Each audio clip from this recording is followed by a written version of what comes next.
আপু আসসালামু আলাইকুম, কেমন আছেন? ওয়ালাইকুম আসসালাম, ভালো আছি। আপনি ভালো আছেন? হ্যাঁ ভালো আছি। আজকে আপনার সাথে একটা মজার কুইজ খেলতে চাই। সঠিক উত্তর দিতে পারলে, একটা প্রশ্ন উত্তর দিতে পারলে কিন্তু আপনি 500 টাকা পেয়ে যাচ্ছেন নগদেই, ঠিক আছে? আপনি কি কুইজটা খেলতে রাজি আছেন? অবশ্যই, যেহেতু এখানে বকশিসের ব্যাপার আছে, রাজি হব না কেন কাজের জন্য। দর্শক আপনাদেরকে বলি, আপু যদি উত্তরটা না পারে, এই উত্তরটা কিন্তু আপনারা কমেন্টস দিয়ে দিবেন। সঠিক উত্তরটা কিন্তু দিয়ে দিলে আপনিও পেয়ে যেতে পারেন 500 টাকা পুরস্কার, পৌঁছে যাবে আপনার বিকাশ নাম্বারে। তাহলে শুরু করা যাক। আপু, আমার প্রশ্নটা হচ্ছে, অল্প দিলে ভালো লাগে, বেশি দিলে বিষ, শাশুড়ি বলে বৌমাকে আন্দাজ মতো দিস, সেটা কি জিনিস? সেটা মনে হয় আমি একটু আইডিয়া করি। হ্যাঁ হ্যাঁ। লবণ তরকারিতে। লবণ? হ্যাঁ, এটা কি আপনি শিওর? এটা গেস করেছি, আমি আসলে ওভাবে শিওর না, হতেও পারে, একটু রিস্ক নিলাম আর কি। এটা কেন মনে হইলো আপনাকে, একটু বলেন তো।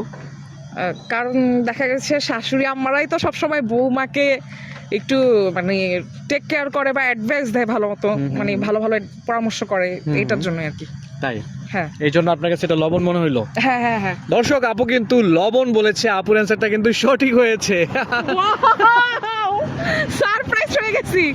আপু কিন্তু 500 টাকা জিতে নিয়েছে। এই যে আপু, আপনার 500 ও টাকা। Thank you very very much. হ্যাঁ। ও মনে হচ্ছে যে ঈদই পেয়েছি। তাই না? হ্যাঁ। ঈদের সালামি পেয়েছেন। রাইট। ঈদ তো অনেক দেরি আছে, তারপরে আগেই পেয়ে গেছেন। হ্যাঁ হ্যাঁ। থ্যাংক ইউ সো মাচ, ভালো থাকবেন আপু। ওকে।